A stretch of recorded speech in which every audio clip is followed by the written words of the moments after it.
Chapter 5.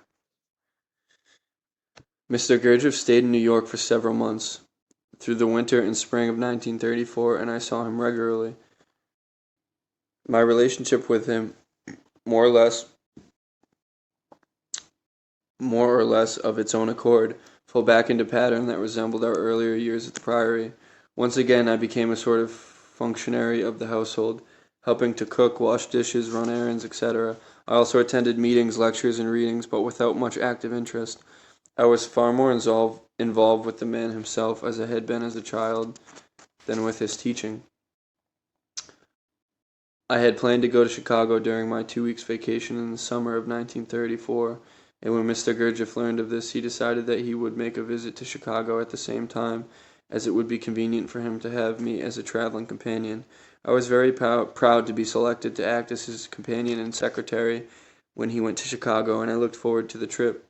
For some reason, I think because he felt it would be a suitable time for him, we were to leave on a train at midnight. I was packed and ready for the trip early in the evening, and went to his apartment in what I thought was plenty of time.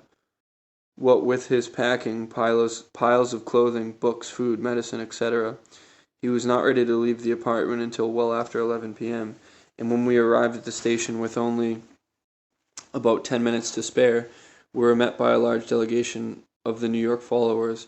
It seemed that each one of them had some urgent last-minute business to take up with him, and about 2 minutes before the train time, I interrupted him impatiently and told him we had to board the train.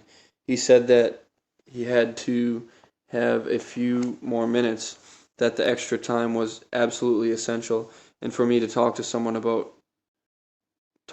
and arrange to delay the train. I looked at him dumbfounded, but realized that there was no arguing with him. I managed to find some official and made up some story about the importance of Mr. Gurdjieff, which, to my great surprise, was effective, and the official agreed to hold the train for 10 minutes. Even so, Mr. Gurdjieff did not manage to complete his urgent farewells until the train was actually moving, and I had to push him through the door of the last car with his 6 or 7 pieces of luggage. As soon as he was in the moving train, he began to complain in a loud voice about having been interrupted, and demanded that a bed be prepared for him immediately. The conductor, with my help, explained to him that our berths were 13 cars ahead, and that we would have to walk to them very quietly, as most of the other passengers had boarded the train early and were already asleep. Through the entire train, Gurdjieff looked appalled, sat down on one of his suitcases, and lighted a cigarette. The conductor or porter told him that smoking was forbidden except in the men's room, and he groaned loudly about this hardship, but did consent to put out his cigarette. It must have taken us, Gurdjieff, conductor, porter, and myself, at least 45 minutes to get to our assigned berths. Our progress, with all the luggage and with Mr. Gurdjieff's lamentations about the rude treatment he was receiving, was so noisy that we awakened almost everyone on the train, and every car heads would appear through the curtains to hiss at us and curse us. I was furious with him, as well as exhausted, and was greatly relieved when we found our berths. Then, to my horror, he decided that he had to eat, drink, and smoke, and began unpacking his bags in search of food and liquor. I was finally able to force him into the men's room.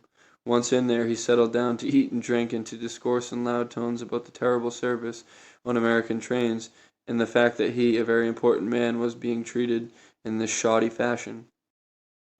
When we were finally threatened, in no uncertain terms, by both the conductor and the porter, with expulsion from the train at the next stop, I lost my temper completely and said that I would be glad to get off the train in order to get away from him. At this he looked at me in wide-eyed innocence and wanted to know if I was angry with him, and if so, why. I said that I was furious and that he was making a spectacle of both of us, so he put his food and drink away sadly, and then, lighting another cigarette, said that he had never imagined that I, his only friend, would talk to him in this way, and quite literally desert him.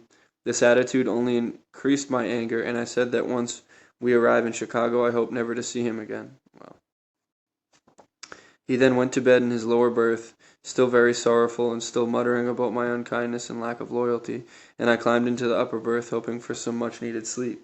After about 5 minutes, punctuated by moans and groans from Gurdjieff as he tossed and turned in the lower berth, and by renewed hissing and cursing from the other passengers, he began to talk in a loud voice complaining that he needed a drink of water, had to have a cigarette, and so forth. There were more threats from the porter, and finally, at about 4 a.m., we settled down and did go to sleep. We were the last passengers to awaken the next morning, and while he dressed and made several trips to the men's room, in whatever state of undress he happened to be in at the moment, we were stared at by a car full of hostile traveling companions who had, of course, identified us as the troublemakers of the night before. After about an hour, I managed to get him to the dining car, hoping for a peaceful breakfast, but once again my hopes were dashed. There was nothing on the menu that he could eat, and we had a long, irritating conversation about the waiter and the head steward about the possibility of procuring yogurt and similar, at that time, exotic foods, accompanied by vivid descriptions of his particular digestive process and its highly specialized needs. After several long discussions, he suddenly gave in and ate, without any visible discomfort, but with a great many complaints, a large American breakfast. As the train did not arrive in Chicago until late that afternoon, I was not looking forward to spending the day in the Pullman car, but once again I hoped for the best. My fears, however, were well grounded. I have never in my life spent such a day with annoyance. He smoked incessantly, in spite of complaints from the passengers and threats from the porter, drank heavily, and produced at intervals, when we seemed momentarily threatened with peace, all kinds of foods, mostly different varieties of strong-smelling cheeses. Although he apologized profusely every time the other passengers complained about his behavior, he also constantly found new ways to annoy, irritate, and offend them, not to mention me. When we did arrive in Chicago, it seemed to me nothing less than a miracle. Whatever my opinion of the Chicago group, when I saw a large number of them on the platform waiting to greet him, I was delighted. I helped him off the train with all his luggage and told him that I was leaving then and there, and that he need not expect to see me again. When he heard this, he raised such an outcry on the platform that, for the sake of peace, I consented to go with him and the group members to the apartment they had rented for him. Although I was already furious and outraged, the sight of the fawning disciples made me even more angry. They had prepared with obvious effort a Gurdjieff-type dinner, and they did everything they could think to please him.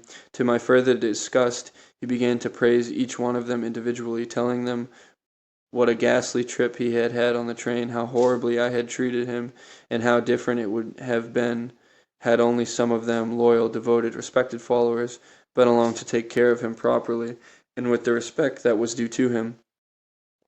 I was then promptly assailed by the more ardent members of the group, and attacked for treating their leader with such disrespect, and so on. After about an hour of this, I reached some sort of breaking point, and told him and the group I was leaving. Gurdjieff looked at me in amazement, and said that he would not be able to stay in Chicago all alone in such a large apartment, unless I was there with him, that I could not leave him alone under any circumstances. To the horror of the group, I told him that since he was now safely surrounded by a large bunch of the faithful, he could very safely dispense with my services, and that I was sure he would find them able and willing to perform any of the services he might require. In the course of this outburst, I described some of their possible services in a few of the well-chosen four-lettered words that he and I had worked over in New York, and the group members regarded me with disgust as well as with increased horror. I did not see him again in Chicago, in spite of several messages begging me to take him back to New York, and on my return to New York I carefully avoided him in the New York group until I knew that he had sailed back to France.